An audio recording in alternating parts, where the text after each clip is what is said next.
Bienvenue dans ce journal de 20h30 sur Kinactu Télévision, votre chaîne de prédilection à la une de l'actualité.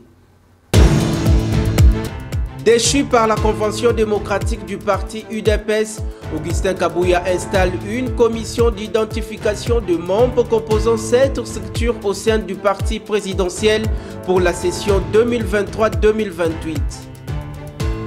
La variole des singes sous la variante Mpox est confirmée à Kinshasa, 10 cas déjà enregistrés. L'Agence de santé de l'Union africaine l'avait déclaré urgence de santé publique. Le plus grand nombre de ces cas de virus est enregistré en République démocratique du Congo.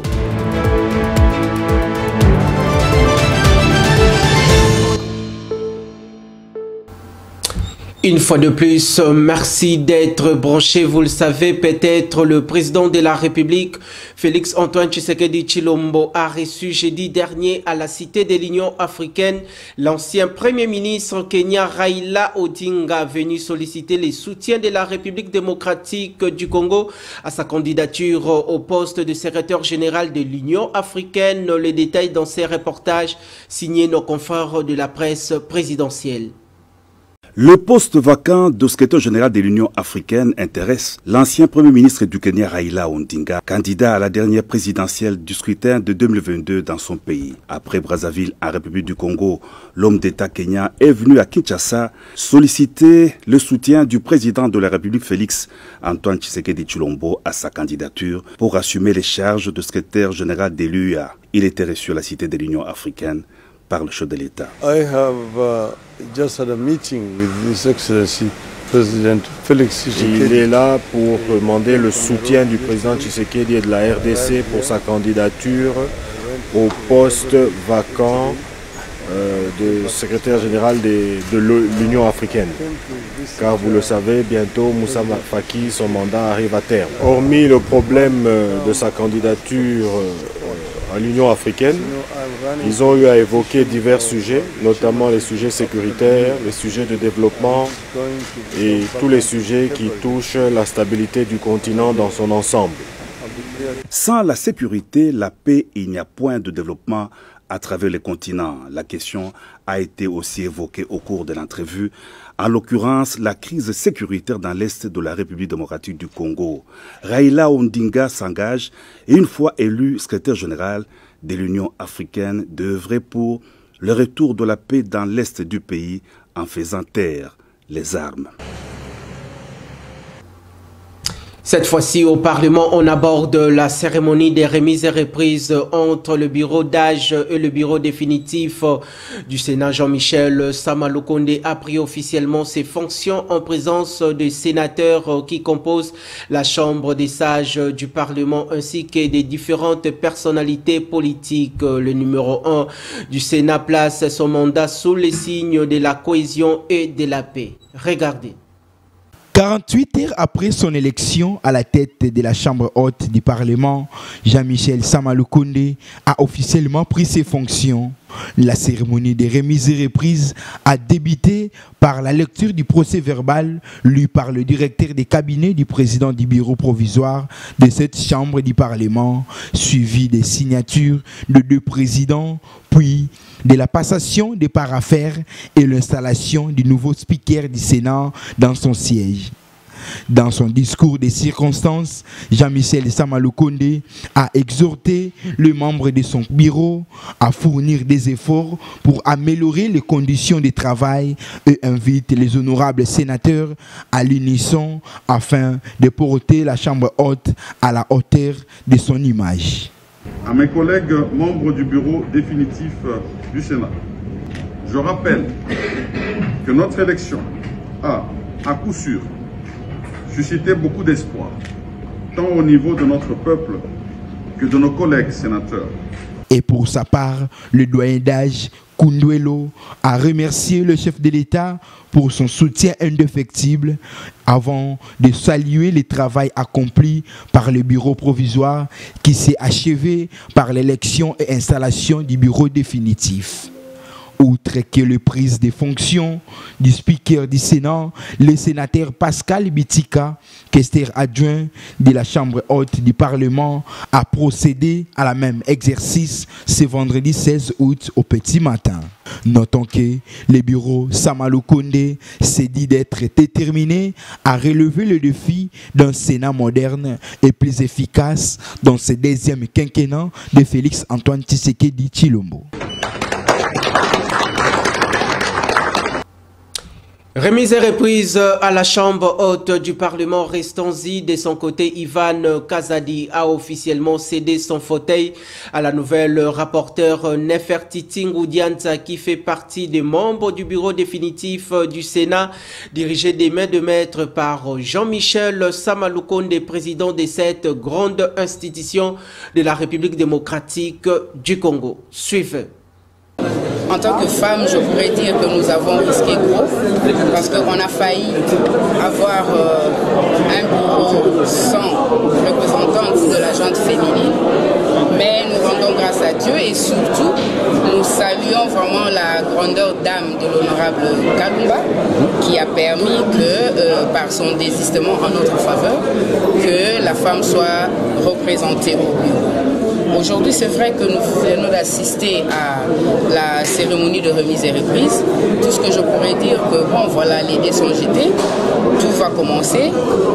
Nous aurons sûrement, sous la direction du président du Sénat, une réunion pour organiser le roulement en ce qui concerne le travail pendant le peu de temps des vacances parlementaires qui restent et organiser comme il se doit la rentrée de septembre prochain. La plus grande promesse qu'on peut faire à la nation congolaise, c'est travailler pour son bien. Et nous savons ce que c'est que le travail d'un sénateur. Nous sommes là pour le contrôle parlementaire, pour créer les lois. Donc nous, ce que nous pouvons promettre, sous le leadership du président du Sénat, c'est de prendre des textes de loi en faveur du peuple congolais et aussi contrôler que ce soit l'exécutif et les autres institutions. En rapport avec l'installation du bureau définitif de la Chambre haute du Parlement, en sa qualité d'expert des questions parlementaires, Jean-Patrick Moussenga applaudit l'élection de Jean-Michel Sama Lukonde à la tête de cette grande institution de la République démocratique du Congo. Il regrette l'absence remarquée de Jonas Mukamba dans cette composition du bureau de cette chambre. Suivez. Je profite de votre micro pour féliciter tous ceux qui ont été élus, commençant par honorable Jean-Michel Sama Lukonde, jusqu'au dernier d'entre eux qui se trouvent être de l'opposition. J'en profite aussi pour remercier les sénateurs qui ont jeté leur dévolu sur les candidats que l'Union sacrée avait présentés. Et par ailleurs, moi je ne suis pas sénateur pour parler de ma position. Parce que si moi j'avais été sénateur, j'aurais pu choisir Jonas Mukamba. Pourquoi Mukamba? Parce que nous savons bien que la Chambre haute du Parlement, c'est la chambre de la sagesse. La sagesse est aussi en grande partie incarnée par l'âge, par l'expérience, l'expertise, mais aussi les échanges des événements et des époques. Et cela, on le retrouvait dans Mukamba. Également, nous ne savons pas, moi je ne suis pas d'accord avec ceux qui disent que ce choix-là a été le choix du chef de l'État. Le chef de l'État n'est pas sénateur. Le chef de l'État est président de la République, donc il n'est pas électeur du bureau. Et les sénateurs ont fait ce qu'ils ont jugé bon de faire. Eh bien, c'est déjà arrivé. Bon vent à ceux qui ont été élus, mais les défis à relever. Et dans l'est de la République démocratique du Congo, les forces congolaises ont appréhendé et présenté très récemment dans la ville de Beni en province du Nord Kivu plusieurs combattants étrangers affiliés aux groupes armés rebelles ADF et Mai Mai. Parmi les individus présentés figure Abdallah Rachid, un combattant de forces négatives des ADF originaire des nationalités tanzaniennes. Suivez dans ces commentaires des Corinne Kadoul. Dans la ville de Beni de la province du Nord Kivu, 31 personnes ont été arrêtées par les forces armées congolaises et ont été présentées le mardi dernier, parmi lesquelles figurent plusieurs combattants étrangers affiliés au groupe armé ADF et Mai-Ndombe. En effet, un combattant des forces démocratiques alliées, ADF en sigle, d'origine tanzanienne, nommé Abdallah Rachid, figure parmi les individus présentés par l'armée congolaise. Selon le FARDC, ce nommé Rachid est impliqué dans nombreux autres massacres et kidnappings à l'ouest d'Oïcha, dans le périphérie de Mamové. Encore au témoignage, il avait déjà été appréhendé alors qu'il tentait de s'infiltrer dans la ville de Beni afin de coordonner des opérations, des poses d'explosifs et mener des actions ciblées. Cependant, un autre milicien tanzanien ADF du nom de Manuel Sanga a été arrêté à un checkpoint d'Oïcha sur la route Beni-Kasindi qui, selon les autorités, serait responsable de plusieurs exactions contre les civils à l'ouest de la route nationale numéro 4 en cherchant à s'infiltrer dans la ville de Beni afin de mener des attaques. Signalant qu'Assine Ramadan est un ancien voleur et un milicien armé recruté depuis l'Afrique du Sud, a aussi été arrêté à checkpoint de Beni Mavivi en possession d'une arme AK-47 et d'une quarantaine de munitions qui tentaient de s'infiltrer depuis la forêt environnante. Par ailleurs, l'armée a également présenté plusieurs autres complices congolais accusés de collaborer avec les ADF. Et en justice, sachez que 4 textes de loi portant notamment sur l'organisation, fonctionnement et compétences de l'ordre judiciaire ont été déposés jeudi dernier à l'Assemblée nationale par le ministre d'État en charge de la justice, Constant Mutamba, qui a mis en évidence l'importance de ces projets de loi. Suivez. Fait l'objet des procédures d'adoption ici à l'Assemblée nationale et au Sénat en 2020 et 2021.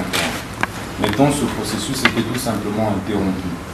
Et c'est pourquoi, dans le cadre de la politique des réformes de l'appareil judiciaire, de notre système judiciaire, tel que voulu et souhaité par son Excellence Monsieur le Président de la République, nous avons exhumé ces textes et nous nous sommes arrogés le devoir de venir par devers vous pour vous les soumettre afin de solliciter leur réexamen et adoption s'il échec, ce qui va nous permettre de pouvoir systématiquement réformer notre système judiciaire et soulager ainsi les souffrances de nos populations sur les pratiques de fraude, des corruptions, des mafias qui malheureusement se semblent émailler et qui prennent en otage notre système judiciaire.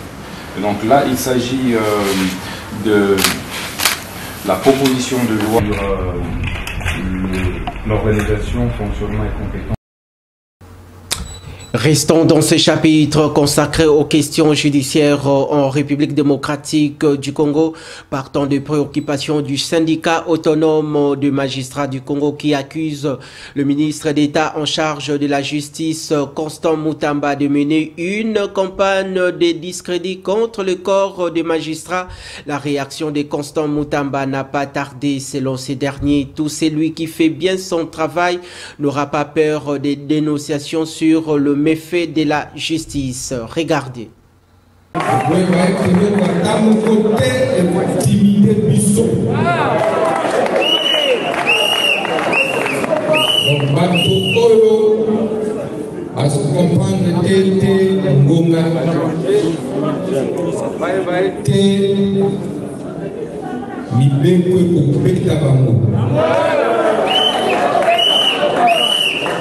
Moto oyo asalaka mosala na ye malamu akobanga bino oyo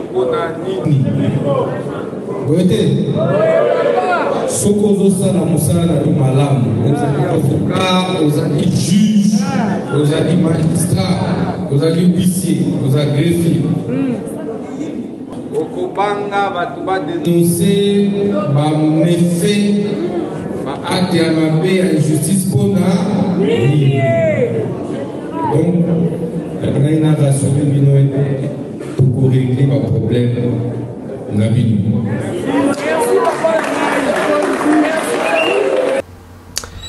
Par ailleurs, le renforcement de la coopération bilatérale entre la République démocratique du Congo et le Brésil sur l'exploitation forestière et des négociations en termes de crédit carbone était au cœur des discussions entre la ministre d'État en charge de l'environnement et du développement durable, Eve Bazaïba, et l'ambassadeur de ces pays de l'Amérique latine accrédité en République démocratique du Congo, Roberto Parente.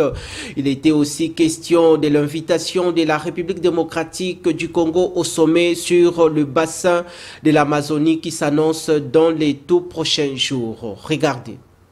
La République démocratique du Congo, le Brésil et l'Indonésie sont les 3 pays au monde aujourd'hui leaders de 3 bassins forestiers. C'est dans ce cadre que le Brésil, avec l'Amazonie, adresse une invitation à la République démocratique du Congo à travers le ministère de l'Environnement et Développement durable pour renforcer la collaboration entre les 2 pays sur l'exploitation forestière et négociations en termes de crédit carbone. Eve Bazaïba se rendra dans les jours qui suivent au Brésil en vue de renforcer la collaboration entre ces 2 pays. Pendant cette visite également, elle visitera les forêts de la ville de Santa Maria, une municipalité située au cœur du Brésil. Notez que cette visite s'inscrit dans le cadre de partager également les expériences, booster à coup sûr les efforts de ces 2 nations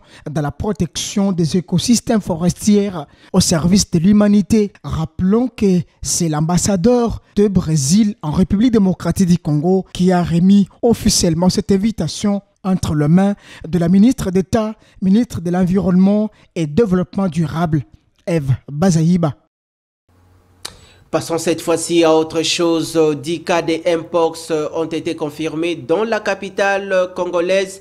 Il s'agit d'un père de famille venu de la province du Maïndombe qui a contaminé le sien. La bonne hygiène, la vaccination et la prise en charge de personnes infectées sont les méthodes pour lutter contre cette maladie. C'est le ministre de la Santé publique, Hygiène et Prévention, Roger Kamba, qui l'a confirmé jeudi dernier lors d'un briefing presse à Kinshasa. Regardez. C'est que les générations antérieures qui ont toutes été vaccinées contre la variole humaine étaient protégées. Mais ces générations-là sont de plus en plus vieillissantes ou ont disparu. Ce qui fait que la plupart des jeunes aujourd'hui n'ont pas cette protection qui avait été faite grâce à la vaccination de la variole humaine. C'est pour cela qu'une des raisons qui explique que le monkeypox aujourd'hui est un peu plus importante qu'il y a quelques années. Et donc, la vaccination, oui, c'est une des solutions. Ce n'est pas la seule solution. La première solution, vraiment, c'est la prévention. C'est d'éviter la maladie. Quand on a la possibilité de l'éviter, il faut l'éviter et on va dire comment est-ce que ça s'évite. Mais oui, il faut vacciner. Et nous avons déjà dans notre plan stratégique défini les besoins en vaccins. Maintenant, il faut accéder à ces vaccins qui sont très chers. C'est pour cela que le CDC Afrique a décidé de communiquer là-dessus pour que tout le monde se mobilise. Par exemple, nous avons besoin d'à peu près 3 millions de doses de vaccins. Parce que nous estimons que si nous vaccinons un peu plus de 2 millions 500 personnes dans notre pays, on pourrait stopper la maladie. Mais si on doit vacciner ces 2 500 000 personnes, on a besoin de 3 500 000 doses. Il y avait 10 cas à Kinshasa. 10 cas, le premier cas, c'est quelqu'un qui est venu de Maïndombe, et les 10 sont sous contrôle. Enfin, 8 sont confirmés, 2, on attend de confirmer, on a prélevé, ça y ressemble, mais on attend que le laboratoire nous confirme qu'ils sont effectivement touchés.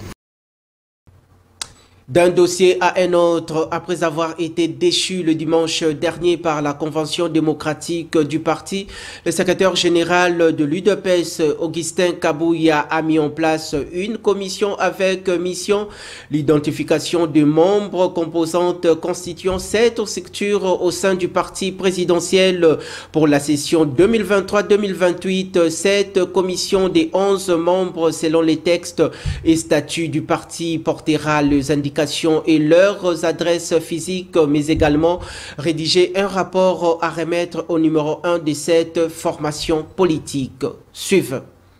La crise au sein du parti présidentiel persiste encore quelques jours après avoir été déchu par la Convention démocratique du parti CDP en sigle.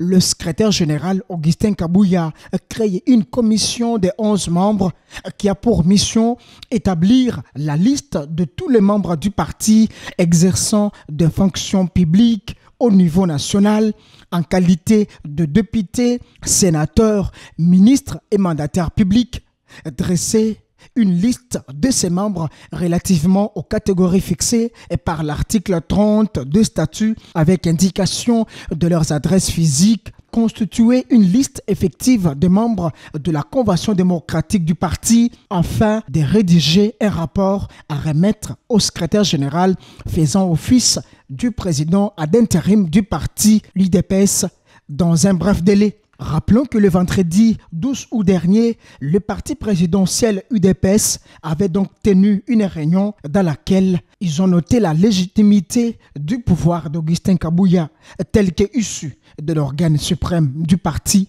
qui est donc les congrès. Attendons voir comment sera la suite, comme disent les Anglais, wait and see.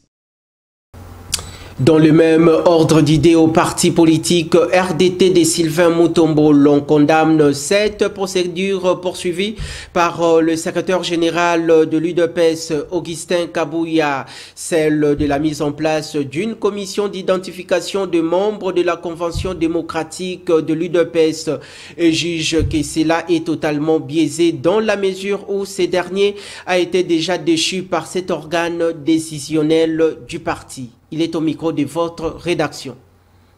Monsieur Kabouya continue encore de montrer à la place publique qu'il est parmi les dirigeants de l'UDPS qui sont très incompétents dans notre parti. Je dirais ceci.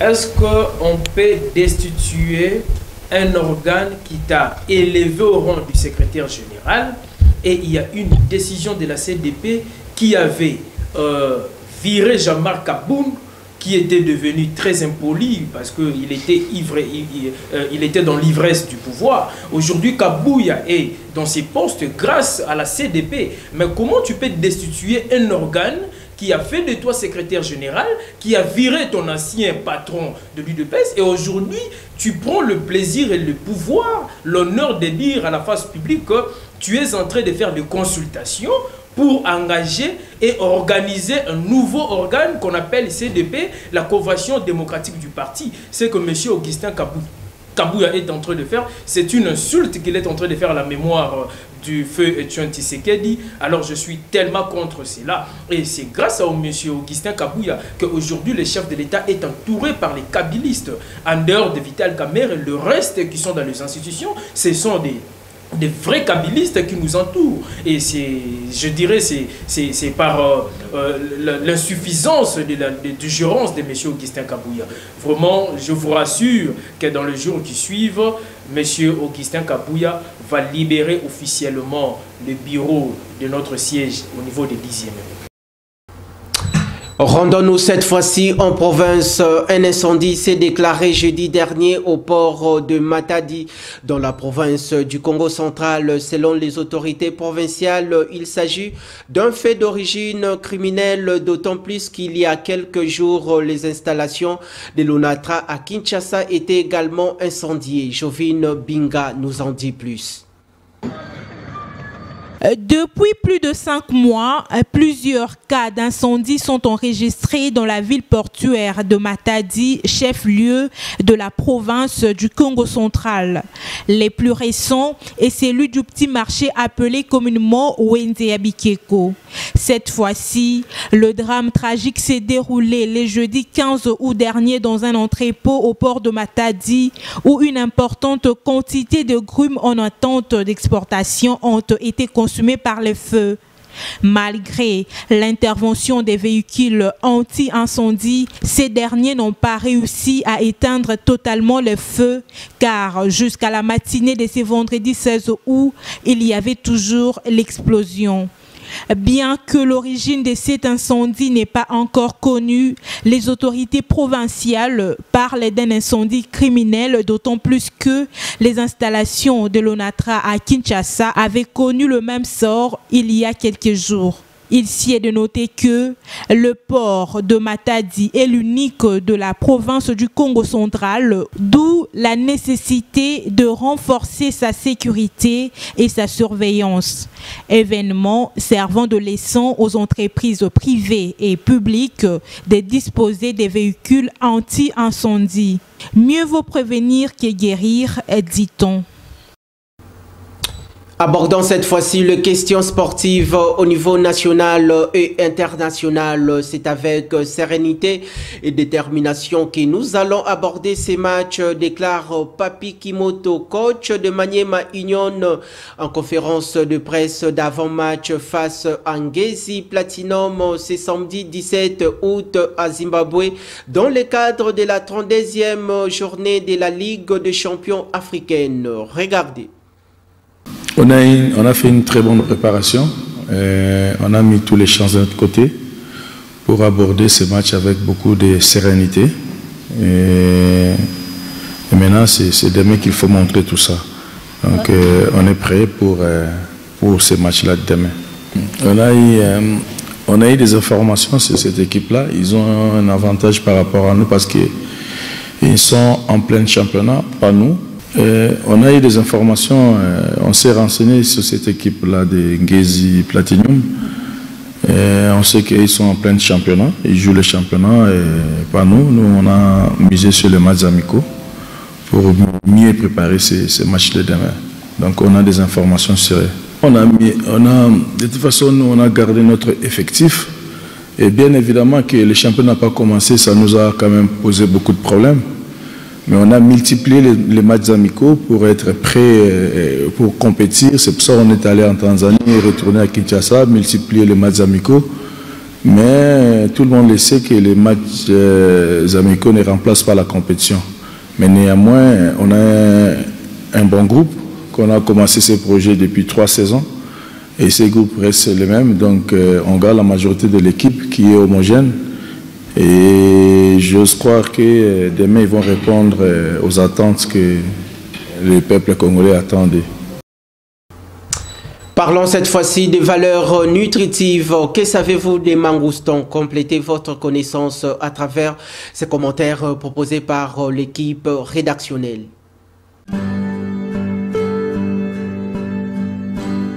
Le mangoustan, appelé le roi de fruits, est un fruit provenant d'Indonésie cultivable dans le sud-est de l'Asie et une partie de l'Afrique. Il est un fruit le plus apprécié grâce à ses bienfaits et à son goût unique. Il a un grand pouvoir antioxydant, ce qui protège contre les attaques par les radicaux libres, le vieillissement et le cancer. Une qualité à noter est que 84 types d'exanctomes ont été retrouvés dans sa composition, qui sont de molécules biologiques actives qui combattent les virus, le champignon, les bactéries et les parasites. Il contient une grande quantité de potassium, valeur fondamentale pour le fonctionnement correct musculaire et les systèmes nerveux. Il est considéré antibactérien, antiviral et simulé. Il augmente la défense et contient la vitamine B12, ce qui améliore le système nerveux et le métabolisme du foie. Le mangoustan a des propriétés anti-inflammatoires, anti-allergiques et anti-tumeurs. Ces fruits est recommandé pour les personnes souffrantes d'hypertension, de plus qu'il contribue à élever les niveaux d'énergie dans l'organisme. La pulpe et l'écorce de ce fruit sont riches en acide hydrocitrique qui inhibe la création de graisse, prévient l'excès de cholestérol sanguin, provoque une sensation de satiété et peut être utilisé comme traitement à l'obésité. Il réduit le stress, régule le sommeil, élimine les toxines et les gras dans le corps. Le mangoustan, grâce à sa consistance et à son goût sucré, il est parfait pour les enfants, les jeunes, les adultes, les sportives, les femmes enceintes ou les personnes âgées. Fin de cette grande édition d'information sur nos antennes. Vous venez à peine de nous rejoindre. Place au rappel des titres. Déchu par la Convention démocratique du parti UDPS, Augustin Kabouya installe une commission d'identification de membres composant 7 structures au sein du parti présidentiel pour la session 2023-2028. La variole des singes sous la variante Mpox est confirmée à Kinshasa, 10 cas déjà enregistrés. L'Agence de santé de l'Union africaine l'avait déclaré urgence de santé publique. Le plus grand nombre de ces cas de virus est enregistré en République démocratique du Congo.